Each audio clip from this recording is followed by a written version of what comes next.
사랑하는 여러분, 주님의 은혜와 평강이 삶에 함께 하시길 바라고 축복합니다. 오늘 말씀은 요한계시록 2장 1절에서 7절입니다. 사랑하는 여러분, 자연적 교회 성장이라고 하는 아주 유명한 책이 있습니다. 한때 한국교회에 매우 큰 영향을 끼쳤던 책이고 지금도 여러 교회에 영향을 끼치는 책인데 이미 꽤 오래된 책이지만 교회의 건강한 성장에 대해서 말하고 있는 아주 유명한 책입니다. 이 책은 건강한 교회에 이런 특징이 있다. 건강한 교회에는 꼭 나타나는 8가지의 질적 특성이 있다. 이것을 정리한 책입니다. 그 8가지의 특성은 사역자를 세우는 지도력, 은사 중심적인 교회, 열정적인 영성, 기능적인 조직, 영감 있는 예배, 전인적인 소그룹, 필요 중심적인 전도, 사랑의 관계. 8가지거든요. 말만 들어서는 이제 감이 딱 오다가도 약간 이게 어떤 뜻인가 하는 것도 있으실 텐데, 이 8가지의 특성이 뭐가 중요하냐면 고르게 나타나는 게 중요합니다. 이 8가지의 특성이 평균치 이상일 때, 그러면 그런 교회는 모두 잘 성장하더라, 건강하더라는 거죠. 근데 이 평균치가 전체적으로 좀 낮거나 전체적으로 조금 높거나, 물론 이 차이도 있겠지만 전체적으로 낮은 게 낫지 어느 정도 높은데 뭐 하나가 유난히 낮은 거 혹은 뭐 하나가 유난히 높은 거, 이게 안 좋다고 평가합니다. 이 중에 어느 하나가 어느 교회는 매우 높은데 다른 건 다 낮든지, 아니면 대부분 평균치 이상인데 어느 하나가 너무 바닥이든지, 이러면 그 교회는 건강한 교회가 아니다, 그렇게 이제 보는 거죠. 지난 목요일 날 우리 시찰의 용인영락교회에서 노회의 동반 목회 지원위원회에서 준비한 세미나가 있었는데, 이제 내년에는 우리 교회에서 이 세미나를 아마 하게 될 것 같은데요. 약 40명의 목사님들이 참여하셨고, 좋은 강사님 한 분 초청해서 강의를 들었는데, 그때 8가지 특성 중에 영감 있는 예배, 그리고 열정적 영성, 이 두 부분에 대한 강의가 있었습니다. 근데 그 강의는 이 책의 내용을 한국교회에 적용하는 일을 맡고 있는 이민호 목사님이라는 분이 강의를 하셨는데 매우 감사하고 좋은 강의였습니다. 그 내용은 제가 들으면서 이렇게 정리가 되더라고요. 2가지인데요. 영감 있는 예배, 단지 감정이나 정서적인 은혜뿐 아니라 예배 중에 하나님이 지금 내게 말씀하신다, 이런 느낌, 또 이 말씀대로 살아야 되겠다, 이런 다짐, 이런 어떤 영적 자극을 받는 예배, 단지 감정이 아니라 영적인 진실함과 깊이, 또 회중이 예배를 보는 게 아니라 예배에 참여하게 되는 예배, 예배가 끝나면은 이렇게 살아야 되겠다, 이 마음이, 다짐이 생기는 예배라면 영감 있는 예배, 그렇게 정리를 하고, 이런 영감 있는 예배가 제대로 작동된다면 이 2번째인데, 이 주일의 예배 감격은 반드시 주중으로 이어진다는 거죠. 그게 열정적인 영성입니다. 영감 있는 예배를 드리면 열정적 영성을 가지고 한 주간을 살아간다는 거죠. 그래서 이 열정적인 영성은 예배 시간을 말하는 게 아니고 예배가 끝나면서부터 다음 예배까지 그 시간에 내가 얼마나 열정적 영성으로 사느냐, 그러니까 예배 이후의 삶을 말하죠. 그래서 그 예배의 은혜가 매일의 삶에 영향을 끼친다면 그게 어떤 영향인가 하면 그 말씀대로 살려고 하는 그 다짐이 얼마나 지속되는가, 또 그래서 이제 내가 그 열정적으로 발버둥 치는 거죠. 할 수 있는 건 일단 기본적으로 말씀과 기도에 열심을 내야 되는 거니까, 얼마나 그 교회 안에 말씀과 기도에 열심을 내고 말씀과 기도에 관심이 많은 성도들이 많은지, 이게 그 교회의 열정적 영성의 지표가 되는 거죠. 그 강의를 듣고 난 후에 굉장히 오랜만에 그 자연적 교회의 성장, 살아있는 유기체로서의 교회, 건강한 교회에 대해서 좀 더 생각을 하게 됐고요. 그러면서 이제 이런 질문을 저 스스로에게 하게 됐습니다. 우리 교회는 얼마나 건강한가? 또 나는 교회 지도자로서 얼마나 건강하게 목회를 하고 있나, 이런 거. 특히 그 중에서도 내가 하고 있는 설교가, 나의 예배 준비가, 우리의 예배가 어떤가, 이것에 대한 궁금증이 생겨가지고, 요즘 AI 시대잖아요. 그 인공지능 중에 챗GPT, 뭘 물어보든 다 대답해주는 챗GPT 있잖아요. 챗GPT와 비슷한 유사한 어떤 인공지능이 많더라고요. 그 중에서 퍼플렉시티라고 하는, 제가 잘 아는 목사님 그걸 많이 쓰더라고요. 되게 좋다고. 하여튼 장점이 또 있더라고요. 퍼플렉시티 그 인공지능에게 물어보았습니다. 송전 양문교회 구영규 목사의 설교의 특징이 어떤 게 있는지 그걸 물어봤거든요. 그랬더니 이 퍼플렉시티 인공지능이 연관 질문도 한 8개 정도를 쫙 늘어놓으면서 불과 한 2초, 3초 사이에 대답을 쫙 하더라고요. 그걸 보면서 제가 느낀 것 하나는, 정보가 되게 중요하구나. 이 인공지능이 찾아낼 수 있는 정보.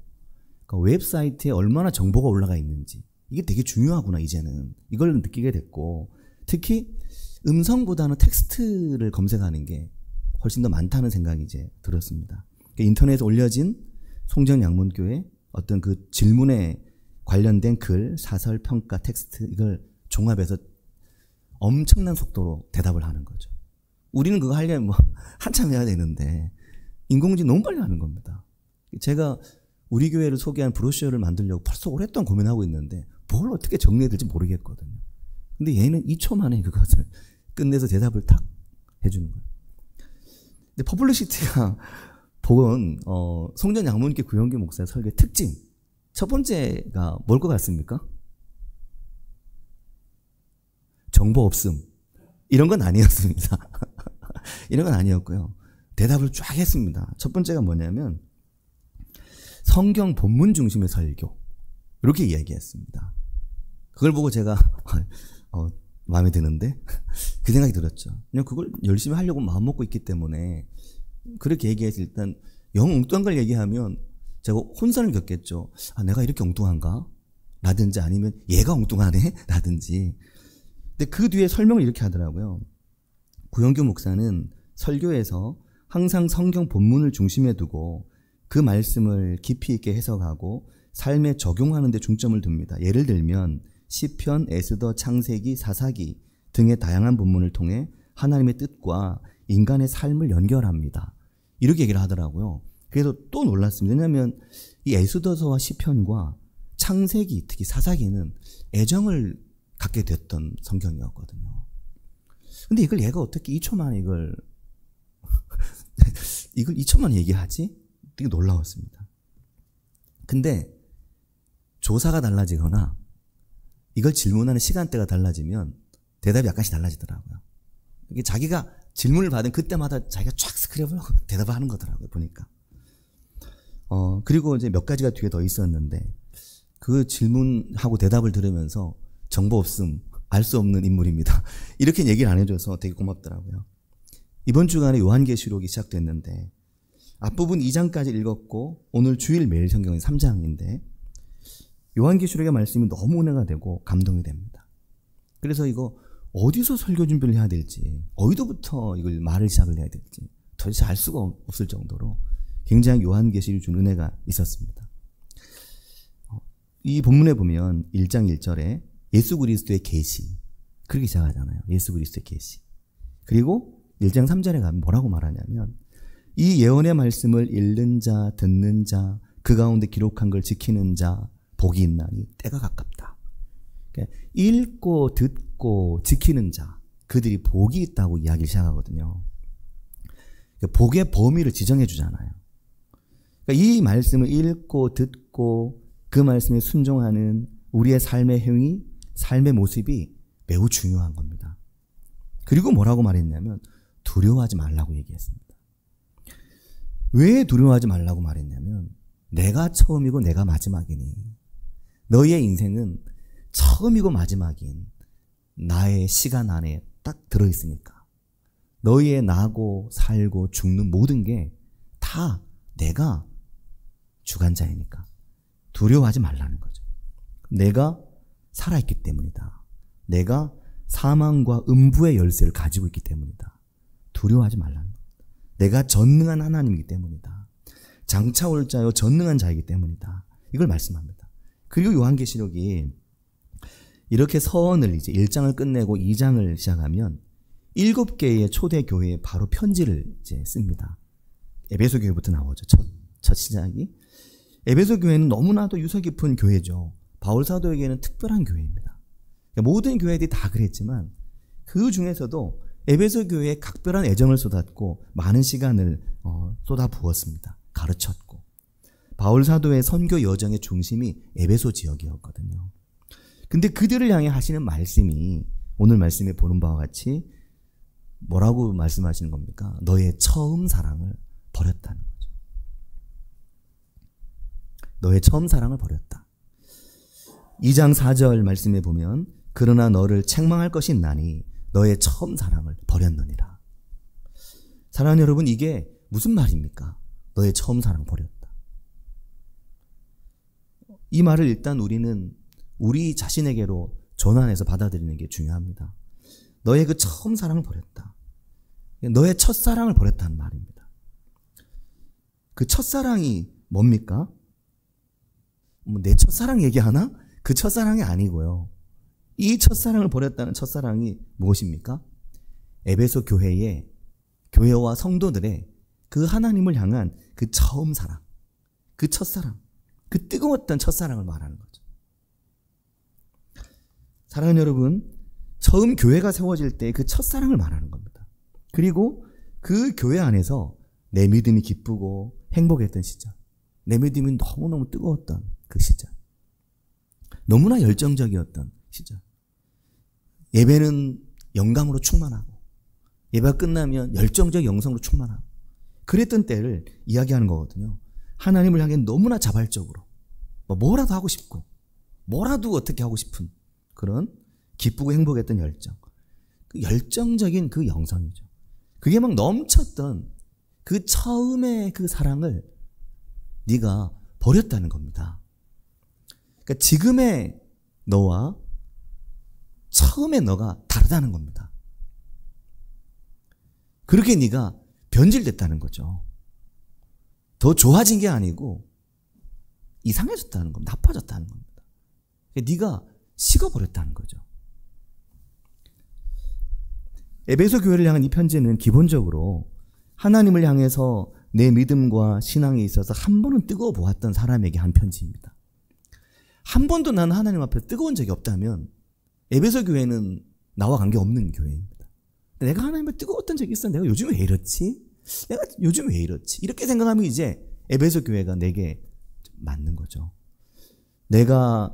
내게 그 뜨거웠던 내 어떤 그 하나님을 향한 발돋움, 그 전력을 다했던 경험이 있는데 내가 밥 안 먹어도 말씀은 먹어야 됐고 잠은 못 자도 내가 기도는 해야 됐고 아무리 피곤하고 아무리 힘들어도 내가 예배를 빠지진 않았고 그런 열정이 내게 있었는데 어느 순간 내가 많이 변한 것 같다.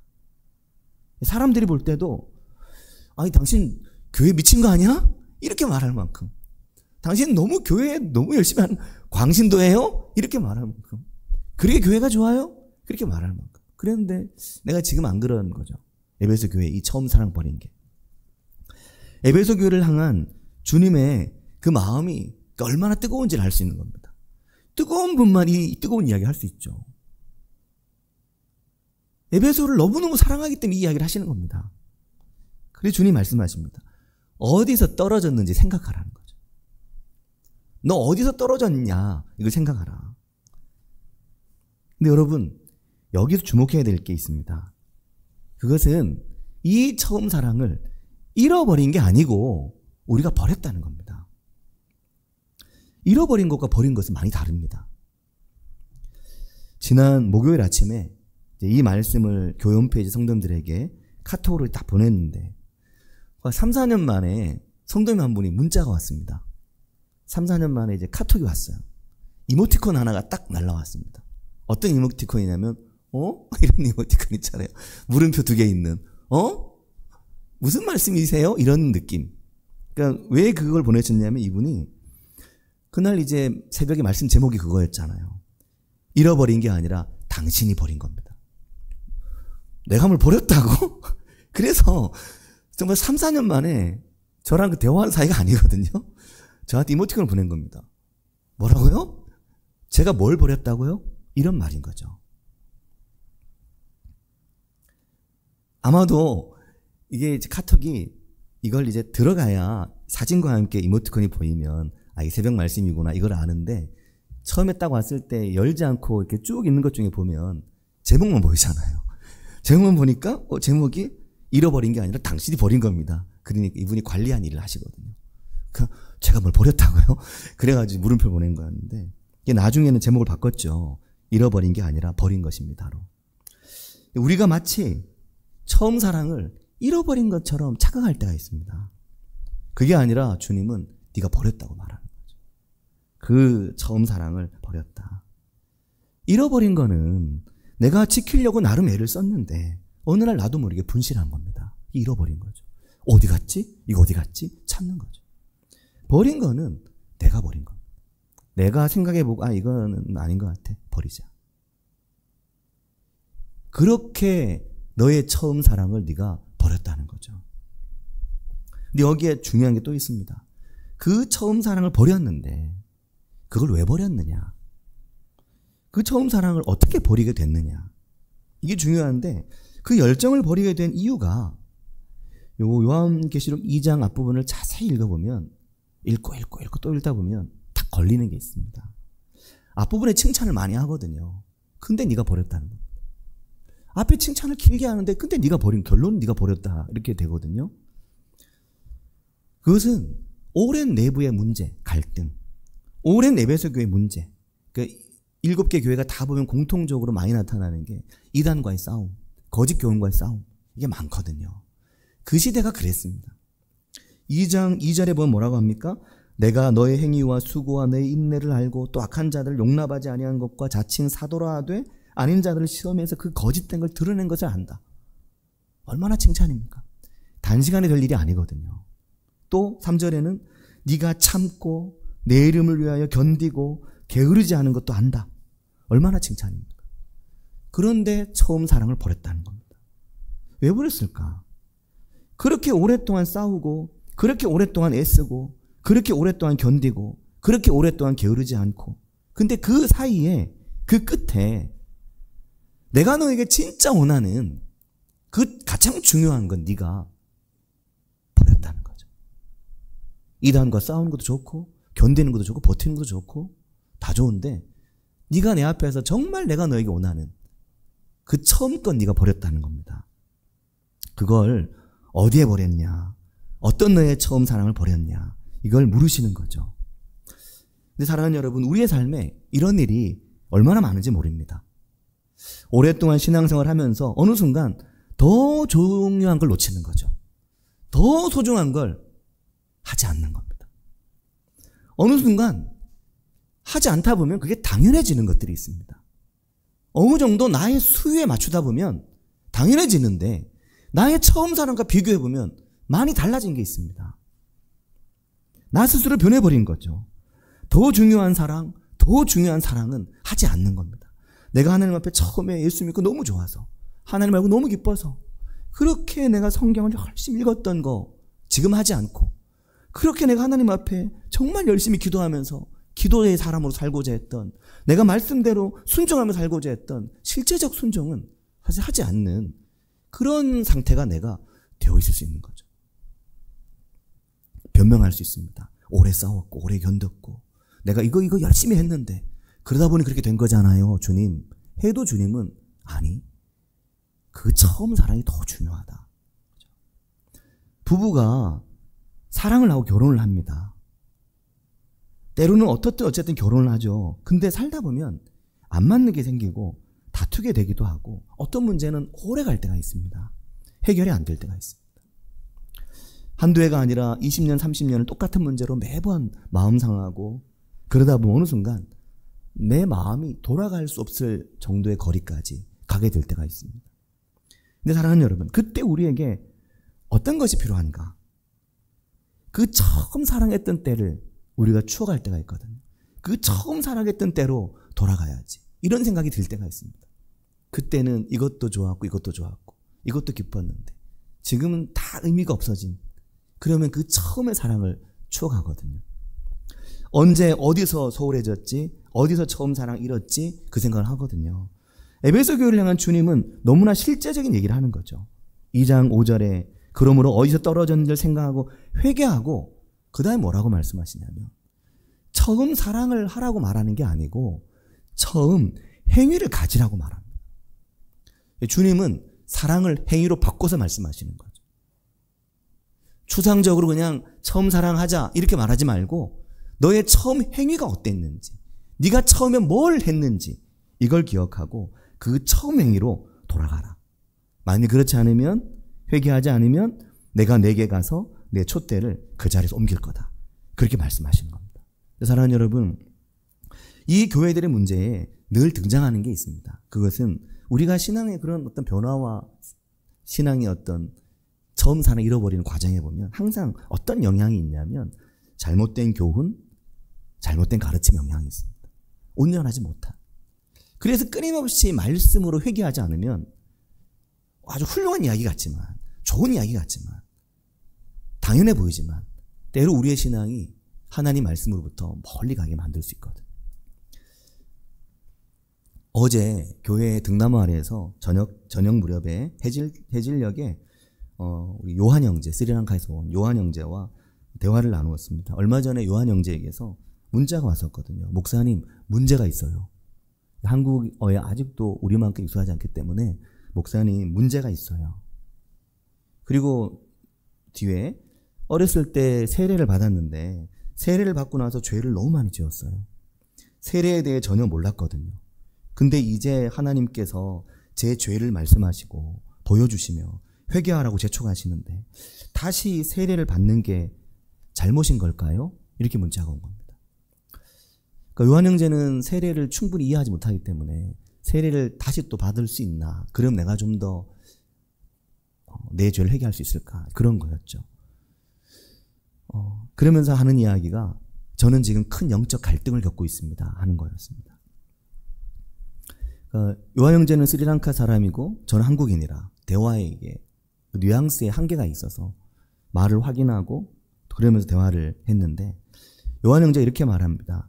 이걸 말해줄 사람이 아무도 없습니다. 저는 하나님께 너무 많은 죄를 지었어요. 회개했지만 너무나 큰 공허함을 느낍니다. 기도해 주십시오. 하나님을 섬기라는 부르심을 받았지만 그 모든 걸 거부하고 제 욕망을 따라갔습니다. 다시 섬길 수 있을까요? 항상 제 자신에게 실망합니다. 이런 문자였거든요. 요한 형제는 아버지가 목사님이시고 또 아버지를 도와서 목회를 하려고 이미 작정하고 그걸 준비하고 있는 청년이거든요. 2018년에 한국에 처음 왔을 때, 그때 올 때는 한국에 가서 돈을 벌 수 있다는 게 돈을 벌면 집도 사고 돈을 벌면 목회도 할 수 있다. 스리랑카에서 헌금이 많지 않기 때문에 목회가 어려운 겁니다.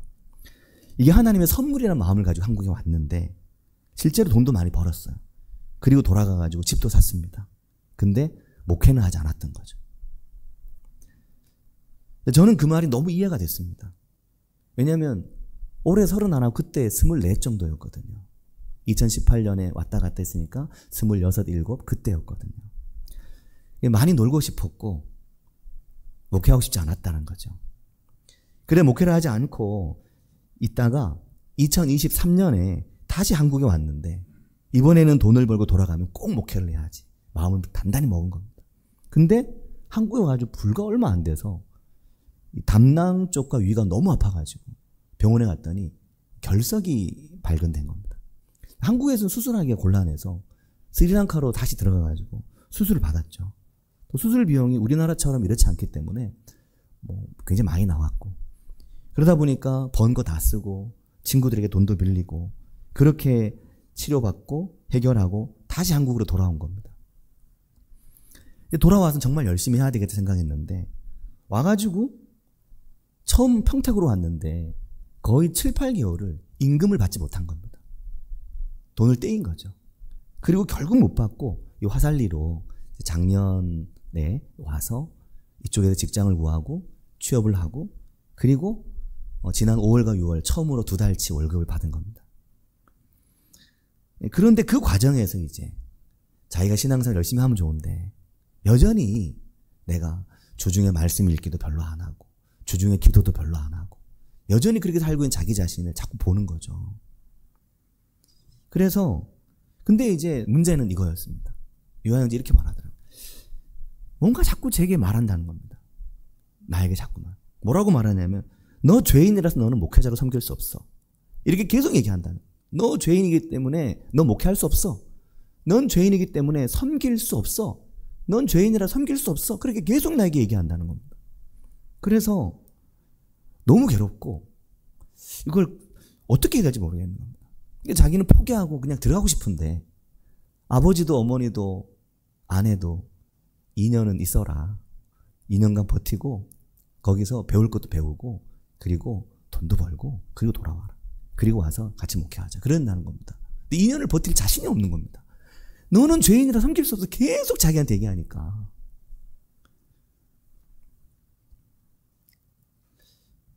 그래서 어제 이야기를 하면서 그랬죠. 절대 아니다. 하나님은 그렇게 이야기하는 분이 아니다. 그건 사단이 요한 형제 마음을 흔드는 거다. 네가 죄인이라고. 그래서 주로 죄인이죠. 네가 죄인이기 때문에 너는 목회하면 안 돼. 너는 섬길 수 없어. 이렇게 얘기하는 거다. 오히려 하나님 이렇게 말씀하실 거다. 너 죄인이지. 네 죄 많지. 주중에 그렇게 네가 마음대로 사는 거 후회하지. 죄가 많지. 하지만 회개하고 젊은 좋은 목회자가 되라. 그럼 네가 주중을 어떻게 살아가야 될지 알고 네가 어떻게 하나님의 목회자 종으로서 살지를 정말 알 수 있을 건데 진짜 좋은 목회자가 되라. 너의 그 처음 뜨거웠던 사랑을 회복해라. 그렇게 하나님 말씀하시지 너한테 그렇게 얘기하진 않으신다. 그런 이야기를 주고받았죠. 요한 형제가 좋은 목회자가 될 수 있도록 기도해 주시길 바랍니다. 우리가 한 해를 돌아보는 맥추감사 주일인데 지난 한 해를 잘 돌아보고 한 해 동안 함께 하신 하나님을 기억하고 또 다가올 6개월 우리의 삶을 인도하신 하나님을 기대하고 그런 주일 하루를 보내시기를 바라고 축복합니다. 우리 함께 기도하겠습니다. 이 시간 기도하실 때 하나님 우리에게 처음 사랑 회복해라 말씀하시거든요. 하나님 제가 내게 주신 그 처음 사랑, 그 뜨거웠던 사랑 회복하길 원합니다. 여러 가지 이유로 잃어버린 그 뜨거운 사랑 회복하길 원합니다. 또 요한 형제 그 들려오는 사단의 유혹, 음성 너 안 돼 라고 말한 소리 당당하게 이기고 좋은 목회자가 되기 위한 한국에서 2년을 보낼 수 있도록 기도해 주시기 바랍니다. 같이 기도하겠습니다. 하나님 아버지 은혜상 감사합니다. 주님 도우시고 함께 하시는 주님 아버지 저희 가운데 역사하시고 저희 가운데 함께 하시는 주님 우리가 버리고 우리가 주님 버려버린 하나님의 그 뜨거웠던 처음 사랑 회복하길 원합니다. 회복하길 원합니다. 다시 만나길 원합니다. 다시 경험하길 원합니다. 아버지 그 뜨거웠던 처음 행위 주님 우리가 다시 기억하길 원합니다. 주님 그러므로 오늘 우리의 삶에 그 뜨거운 하나님의 은혜 그 뜨거운 하나님의 사랑 그 뜨거운 하나님과 동행하는 삶 그 은혜가 오늘 우리의 삶에 있기를 주님 원합니다. 아버지 역사하여 주시옵소서. 주님 기름 부어주시기를 주님 원합니다. 주님 은혜를 부으시며 은총을 부으시며 은혜를 더하여 주시기를 주님 원합니다. 우리의 상한 심령으로 만지시며 특별히 주님 할 수 없다고 못한다고 이야기하는 사단의 음성을 이기며 하나님의 음성을 듣고 주님 앞에서 참되고 좋은 목회자로 세워져 가기로 다짐하는 형제가 되도록 주님 도우시고 인도해 주시기를 주님 원합니다. 아버지 역사해 주시옵소서. 주님 기뻐 주시기를 주님 원합니다. 아버지 주님 역사해 주시옵소서. 하나님 아버지 은혜와 사랑을 감사드립니다. 저희를 사랑하시고 저희 인생 가운데 동행하시는 하나님 아버지 주님 우리를 향해 너의 처음 사랑 안전하냐 너의 처음 사랑 잘 있느냐 너의 처음 사랑 다시 회복하기 위해 너의 안에 처음 행위를 가지라 말씀하시는 주님의 그 말씀을 마음에 새기며 우리가 하나님 앞에서 열정적인 영성의 사람으로 살아가도록 인도하여 주시옵소서. 또한 주님 한국에 와서 어렵게 생활하면서 아버지와 함께 좋은 목회자가 되고자 하는 마음을 품은 요한 형제 가운데 함께 해주셔서 도우시고 인도해 주시며 하나님 아버지 주중도 또 주일도 하나님의 은혜로 충만해지며 한국에 있는 동안 잘 준비해서 스리랑카에서 좋은 목회자의 길을 걸어가도록 주님 인도해 주시기를 원합니다. 주님 함께 하실 것을 믿고 예수님의 이름으로 기도합니다. 아멘. 찬송가 298장입니다.